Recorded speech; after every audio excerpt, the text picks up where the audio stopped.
नमस्कार, स्वागत है आपका इंडिया न्यूज बिजनेस पर और मैं हूं आपके साथ दीक्षा राठौर। आइए नजर डालते हैं आज की टॉप 10 खबरों की ओर। सोने और चांदी की कीमतों में गुरुवार को कमजोरी दर्ज की जा रही है। एमसीएक्स पर सोने का भाव करीब 100 रुपए की गिरावट के साथ 61,900 रुपए प्रति 10 ग्राम पर ट्रेड कर रहा है।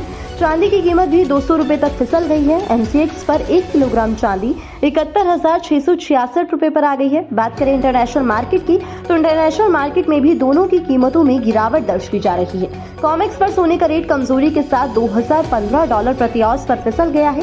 चांदी की कीमत भी कॉमेक्स पर फिसल कर $23 के नीचे फिसल गई है। बजट 2024 के अंतिम चरण की तैयारियां शुरू हो गई हैं। बुधवार को नॉर्थ ब्लॉक में हलवा सेरेमनी के साथ बजट प्रोसेस शुरू हो गया। वित्त मंत्री निर्मला सीतारमण ने बजट की हलवा सेरेमनी की रस्म निभाते हुए सभी अधिकारियों को हलवा बांटा। कहा जाता है कि हलवा सेरेमनी के बाद से बजट की छपाई शुरू हो जाती है और अधिकारियों को कमरे में कैद कर दिया जाता है। लेकिन पिछले 3 साल से पेपरलेस बजट पेश किया गया है। इस बार भी इसे पेपरलेस तरीके से ही पेश किया जाएगा। बता दें कि बजट पेश होने में बस कुछ ही दिन बचे हैं। जी हां, वित्त मंत्री निर्मला सीतारमण 1 फरवरी को बजट पेश करेंगी। इस बार का बजट वोट ऑन अकाउंट होगा। 24 जनवरी से करीब 100 से ज्यादा अधिकारी और कर्मचारी वित्त मंत्रालय में बजट बनाने में लग गए हैं। बजट पेश होने तक ये अधिकारी और कर्मचारी नॉर्थ ब्लॉक के कमरे में बंद रहेंगे। बजट पेश होने के बाद ही इन्हें नॉर्थ ब्लॉक से बाहर जाने की इजाजत मिलेगी।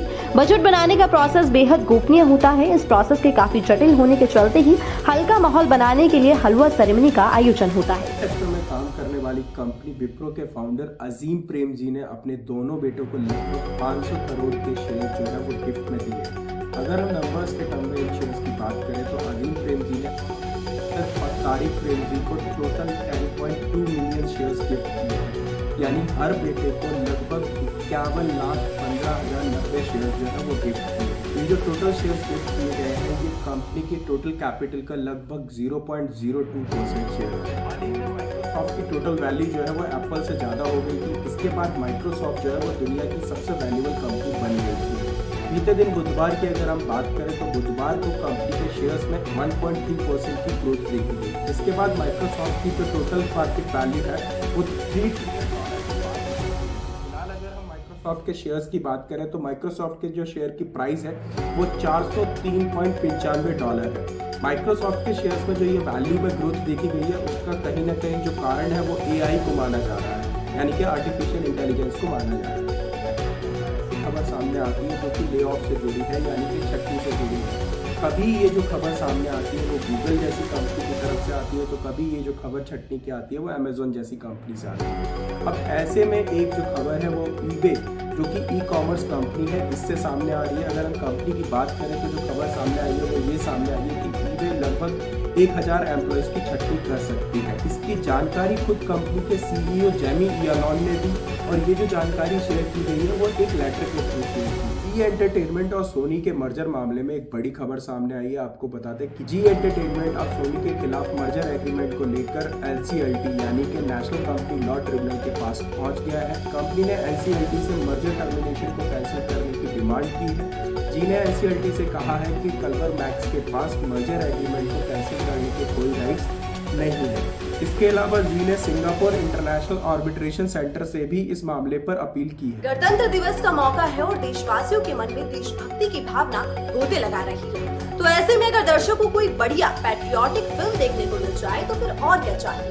तो इसी फीलिंग को और इसी जज्बात को पूरा करने के लिए ऋतिक रोशन और director Siddharth Anand fighter movie लेकर आए हैं। जी हाँ, आज ऋतिक रोशन, दीपिका पादुकोण और अनिल कपूर की फिल्म फाइटर रिलीज हो गई है। फाइटर की कहानी एक आतंकी हमले की है। देश पर आतंकी हमला होता है और इसका बदला लेने के लिए भारतीय वायुसेना की एक कमान को इसकी जिम्मेदारी सौंपी जा रही है।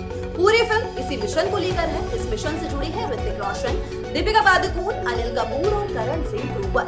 इस तरह फाइटर की कहानी में देशभक्ति का जज्बा है और वायुसेना के पायलट्स की लाइफ की एक झलक भी देखने को मिलती है। तो अपनी मुश्किलों का सामना ये टीम कैसे करेगी और दुश्मनों की हरकतों का क्या अंजाम होगा, ये फिल्म में देखने वाली बात है। तो इस फिल्म का फर्स्ट हाफ आपके अंदर जोश भरता है और सेकेंड हाफ आपको रुलाता है। तो फाइटर शुरू से आखिर तक आपको अपने साथ बांधे रखती है। अभी तक इस मूवी को लोगों से अच्छा खासा रिस्पांस भी मिल रहा है, तो आप चाहे तो इस मूवी को जरूर देख सकते हैं। जल्द ही दिल्ली के एम्स हॉस्पिटल में कैश पेमेंट पूरी तरह से बंद हो जाएगी। जी हाँ, दिल्ली के एम्स हॉस्पिटल में अब से किसी भी प्रकार का नगद भुगतान नहीं होगा। हॉस्पिटल की तरफ से एक स्मार्ट कार्ड जारी किया जाएगा और सभी तरह के भुगतान उस स्मार्ट कार्ड के जरिए ही होंगे। डिजिटल पेमेंट की महत्वता को समझते हुए दिल्ली एम्स भी इस दिशा में बड़ा कदम उठा रहा है। एम्स अब मरीजों के लिए स्मार्ट कार्ड की सुविधा शुरू करेगा और 31 मार्च 2024 से ये सुविधा मरीजों के लिए शुरू हो जाएगी और कैश पेमेंट पूरी तरह से बंद हो जाएगी। हॉस्पिटल में स्मार्ट कार्ड रिचार्ज के लिए टॉप अप काउंटर खोले जाएंगे, जहां से सभी लोग ऑनलाइन पेमेंट या फिर कैश के जरिए स्मार्ट कार्ड इशू या फिर स्मार्ट कार्ड रिचार्ज और टॉप अप करवा सकेंगे और उसका इस्तेमाल हॉस्पिटल में, कैफेटेरिया आदि सभी जगहों पर पेमेंट के लिए कर सकेंगे। एम्स की तरफ से यह फैसला मरीजों की सुविधा के लिए लिया गया है। इससे मरीजों को इस बात का भरोसा रहेगा कि उनसे किसी भी तरह का कोई ओवरचार्ज नहीं लिया जाएगा।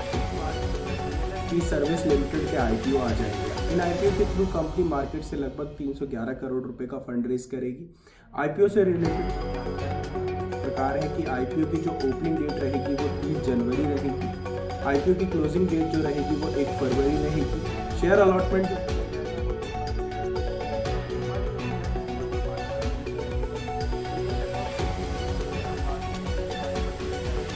इसके अलावा शेयर मार्केट में जो लिस्टिंग होगी वो 6 फरवरी को होगी। अगर हम प्राइस बैंड की बात करें तो इसका प्राइस से लेके 135 रुपये का रहेगा। लॉट साइज जो है वो 108 शेयर्स का रहेगा और अगर हम मैक्सिमम 13 लॉट्स के लिए अप्लाई कर सकते हैं। बाजार में गिरावट का दौर जारी है। निफ्टी की बात करें तो आज निफ्टी 101 अंकों की कमजोरी के साथ 21,352 के नीचे आके बंद हुआ, तो वहीं सेंसेक्स में भी करीबन 359 पॉइंट्स की कमजोरी देखने को मिली और आज सेंसेक्स 70,700 के लेवल पर क्लोज हुआ। आज के टॉप गेनर्स की बात करें तो बजाज ऑटो आज का टॉप गेनर रहा, तो वहीं टेक महिंद्रा आज का टॉप लूजर बना। बीएसई के 30 शेयर्स में से 11 शेयर हरे निशान में जाके बंद हुए और 19 शेयर्स लाल निशान पर जाकर बंद हुए।